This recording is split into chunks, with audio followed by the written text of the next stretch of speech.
Module A, section 3.2. This is a vignette, and we're going to talk about building a worm bin. Yeah. Really, really simple design. Very simple. And if you're watching this before watching 3.2, please go watch 3.2, and then you'll understand what we've got going on here. And in that video, we showed you the finished bin. This is the shallow bin. You'll notice that there's a taper on here. We mentioned compaction, and that's something that we want to think about. It's why this bin is shallow, right? Because the deeper it is, the more likelihood there is of compaction, because these bins are designed to fit inside of each other. So if you do multiple bins, you're going to want to stack them kind of like we have here, minding that you've got good ventilation, which Dan is going to go in. Yep. And we're going to put just holes in the top. Aeration, right? Aeration is key. These guys need air. Now, for those of you that are bakers and you want that precise number, I can't help you out. A few, right? If you're a chef, it's more like a dash of salt, right? You put as many as you kind of see here, and you'll have success. If you Put find them on the side as well. Absolutely, you're going to want to put them about an inch or two down, maybe 4 or 5 on each side. And if you're finding a lot of humidity when you open the lid to your bin, then you could maybe add a few more holes. That condensation is really telling you that there's insufficient breathability in the bin.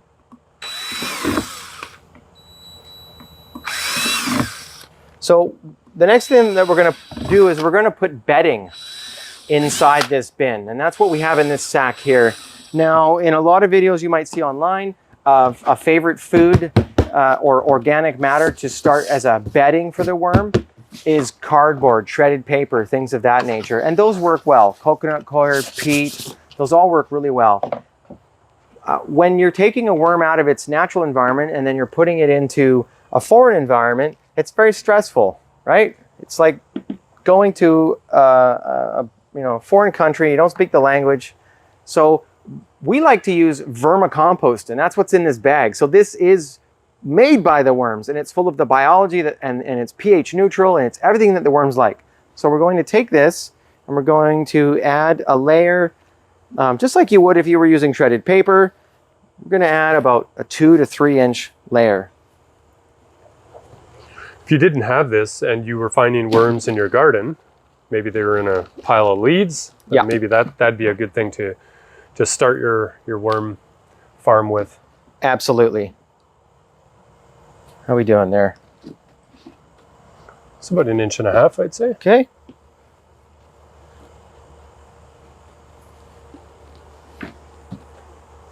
There you go. Now I like to add some sea salt, just a little bit, for some trace elements and minerals. If you had some eggshell, I would say Vitamix it, blend it up, nice and pulverized. You could add that too. We're going to add a little bit of biochar. Biochar is going to provide a home for microbes, and that's going to allow us to basically increase the amount of biological activity. In fact, both of these amendments will do that. They will allow us to increase the biological activity, and then that activity will have somewhere to live.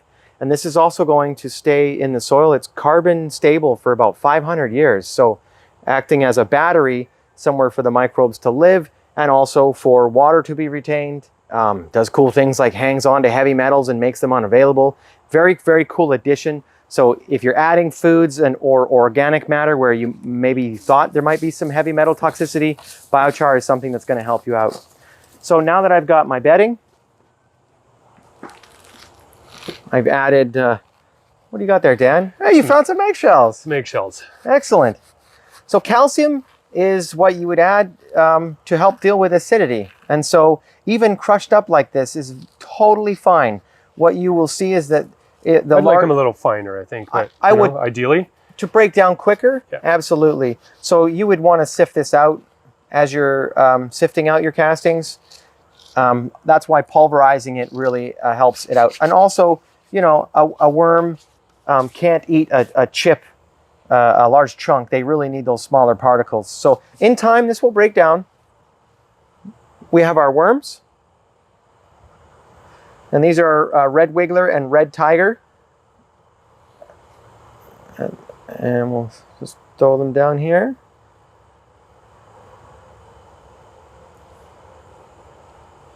Okay, now we've already given them a little bit of something to eat.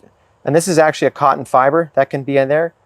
Human hair, pet hair, in a small amount is totally fine as long as it doesn't clump up and cause anaerobicity. So here are our worms. I like to just play around, see who's in here, see what's going on. They're very healthy, they're very happy. You can tell because they're plump. These are very healthy, very happy worms. And they're adults, so they're also going to be breeding, and there's probably cocoons in here as well. What are they going to eat? They're going to eat the remainder of what's in here, but I think I'd like to give them a feed as well. And so what I've done is I've shredded up some cabbage.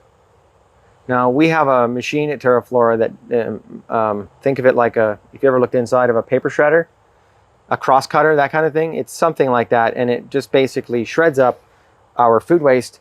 The benefit of doing that is that it increases the surface area. By increasing the surface area, what we're doing is we're helping more microbes get in there and do their job. Like think about ground beef, right? Why is ground meat always the one that you got to be careful about? It's because it's got all that surface area and the microbes can really grow their population quickly. So I'd like you to note that I'm only feeding one side of the bin here.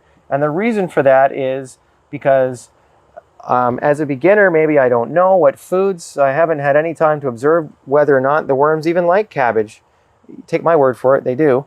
But this is to demonstrate to you a principle that as you're farming and you want to introduce new foods, put them in the corner, right? Then the worms can leave it alone if they don't like it. And that's really it. Now we want to make sure in a system like this that we don't overhydrate it. It's very key. Now, if you wanted to take this bin to the next level, we're not going to demonstrate it today. You would take your second system and you would put it underneath with the lid off. Here, I'll get you to lift that one there.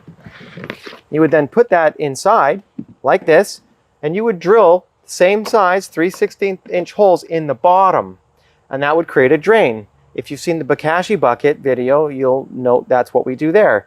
Now what's happening is the leachate is going to end up in here, and you kind of got yourself a little mini hungry bin or a mini worm tower like we talked about in the 3.2 video. I would recommend that maybe once a week, go in and empty the leachate out. And that way you're not going to, because it gets stinky. It is an anaerobic thing. So that's why we like, for example, in the hungry bin, it's just a little bit easier. The tray is at the bottom. You can slide it out. It's super convenient. But this isn't too bad. For about $12 to $15, you've got yourself a pretty cool little worm bin. And these guys will populate up. They will stop breeding when they reach the maximum capacity of where they live. And you could safely go without feeding a system like this for probably 2, maybe even 3 months. So even vacation friendly. Mm-hmm. One thing I think we should remind people of is because we're dealing with such a small amount, such small volume. Yes. When the temperatures go up outside, this is immediately going to be really, really hot as well, or vice versa, with the low temperatures. So we have to make sure that we moderate temperature with this bin system. Yeah. We mentioned in 3.2, 15 to 25 degrees is where they operate well. They'll live in 0, maybe even -5, -10. Not in a system like this. This would freeze like an ice cube. Way too small. You need a much bigger pile or something like the hungry bin to handle that. A much larger area, and then up to like 30 degrees. It gets above that. If you're uncomfortable, they're uncomfortable, and let's just leave it at that. If you want to keep your worms alive, don't leave them out in the freezing cold, and don't leave them out in the sun, and you'll do well. And so, depending on where you live, you might be able to just keep them in your garage, maybe in your basement. If you're like me, you've got it in your kitchen because we feed it quite often. And just a little pro tip, if it smells, you've probably overfed it. Especially if you've got holes in the bottom and you're letting it drip, right? You've probably overfed it. So take that food out, just back up, maybe add some eggshells, maybe add some more biochar. That'll help remediate the anaerobicity and the smell. And then just feed less until your population builds up and you're going to have a good time. This is a good bin. It's a great bin to learn and a great one to get the kids involved. Thanks.